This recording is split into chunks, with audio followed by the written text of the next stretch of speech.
right side of Super Cheetah. The doors are just outer shells. Thank God they made these pieces. All compound curves going in different directions. They fit the openings rather well.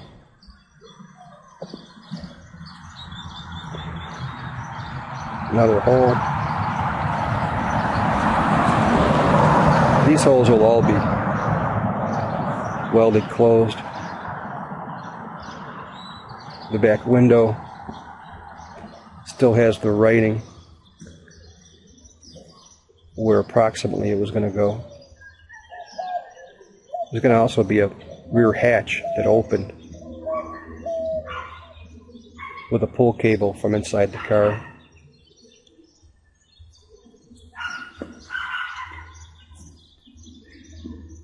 Rear tray.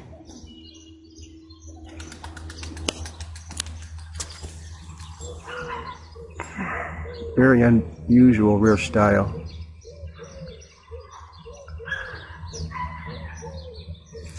But very cool camback rear.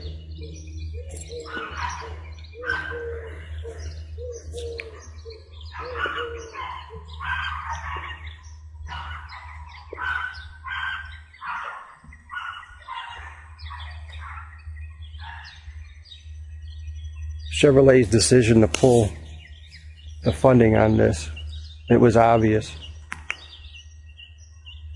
This car would have been direct competition for their Corvette.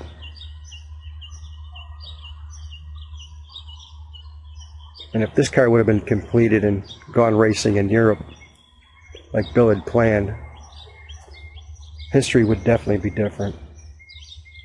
The styling is very unique.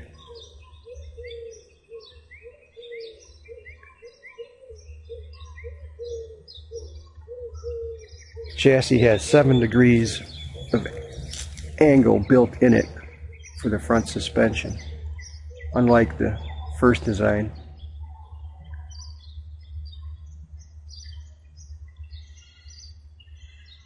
You can also see the section where the nose was cut and changed angles. You can see where they enclosed the openings. If we look closer and inspect the uprights for the aluminum nose have been cut due to the fact this is from car number 1. The chassis on Super Cheetah is wider, so you can see why they had to cut these uprights to slide the body on. There's actually some Riverside red paint still in different spots.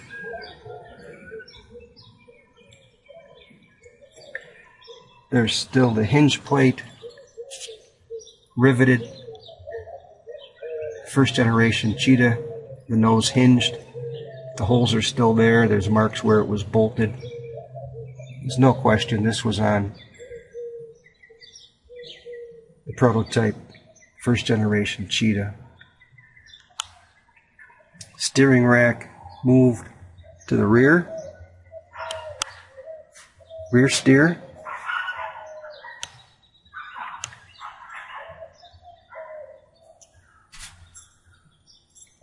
It's a prototype 327 block that was just used for mock-up. It's a temporary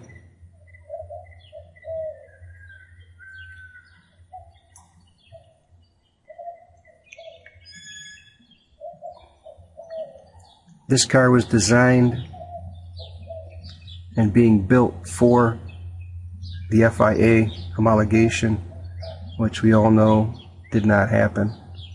But this car was going to be powered by a 427 NASCAR Bill Thomas engine.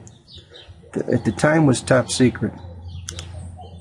Bill was way ahead of his time with Chevrolet Engineering Center and R&D in regards to the public knowledge.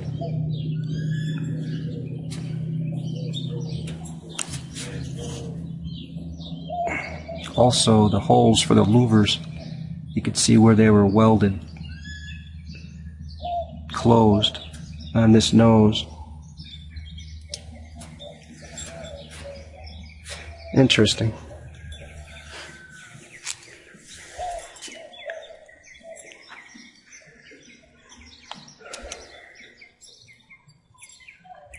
The Automobile Quarterly article, published in 1981, have a few pictures of this car in the exact state of condition as work stopped in 1964. So it remains unchanged from Don Edmonds' shop pictures that went to Automobile Quarterly in 1981. Bill Thomas had a lot to do with the story for the article for Automobile Quarterly. He had a lot of input. And he talks briefly about the Super Cheetah, due to the fact this was actually his holy grail.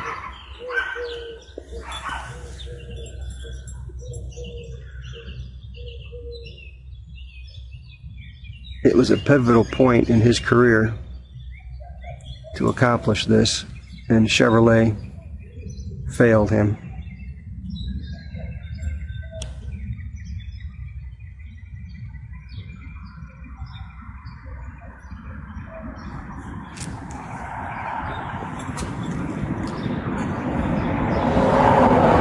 You can see here, this roll bar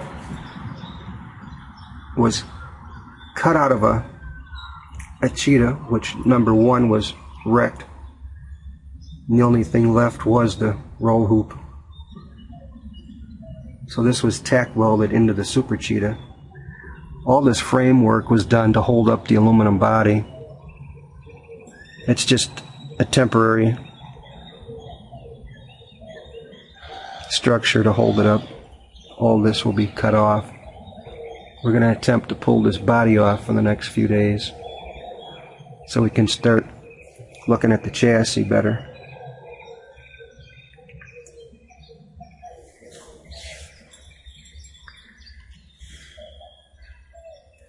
You can see where they've boxed in the control arm pivot point. They've put 2 tubes and plated it to give it more strength. This section on the brakes and on the acceleration would actually push and pull and wreak havoc with trying to steer the car at high speeds.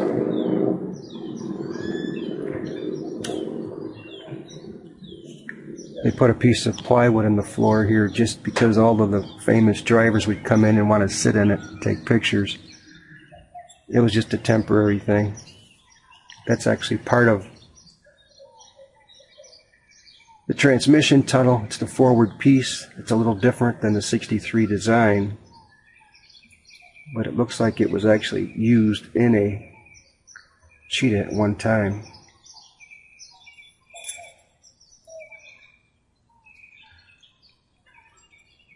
Headroom is 2 inches taller.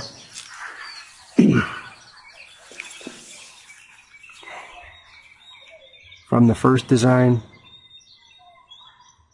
Very needed for headroom, helmet. Chassis is 4 inches wider. 2 inches on each side, of course. So that gives the foot pedal room 2 more inches, which was needed very badly.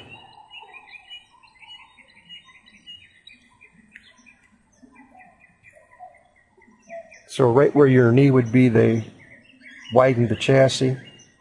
Foot box is wider.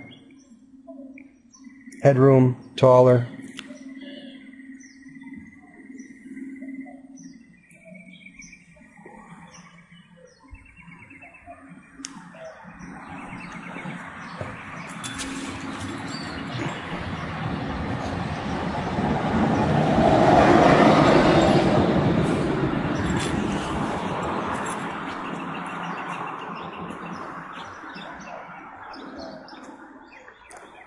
This car I found approximately 20 years ago doing research when I first started out on Bill Thomas history. I found it within a month of starting my research. Locked away in a barn. A gentleman purchased it from Don Edmonds, August of 1971, for $1,575. Drove straight from Memphis, Tennessee to Don Edmonds' shop, bought it, and drove directly home. Put it in his sister's barn, closed the doors, and never touched it. It never moved until myself and his son removed it from the garage. Barn, garage, barn doors.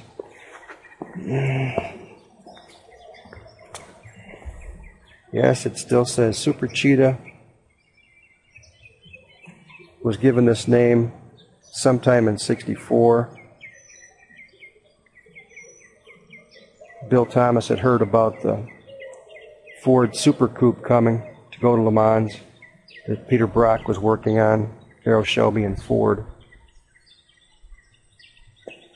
And of course the Daytona Coupes. This was intended to compete in Europe.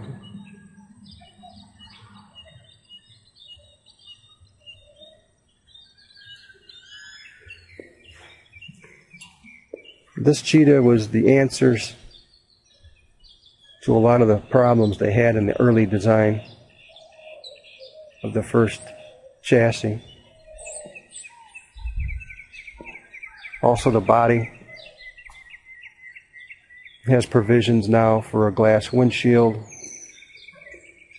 with windshield post connecting the roof to the cowl.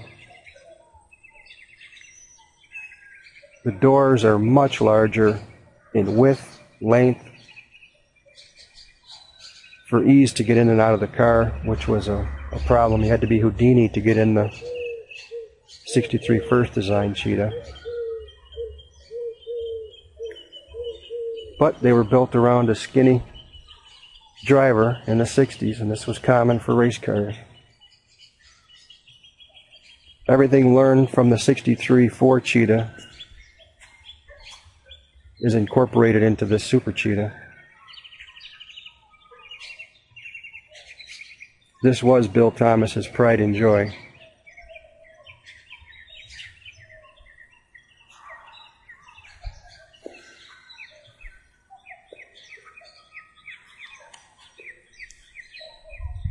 Extraordinary find.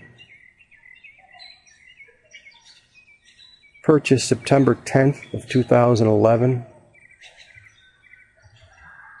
after 20 long years. Our intentions are to complete this car to the state, ready to go to FIA and race in Europe.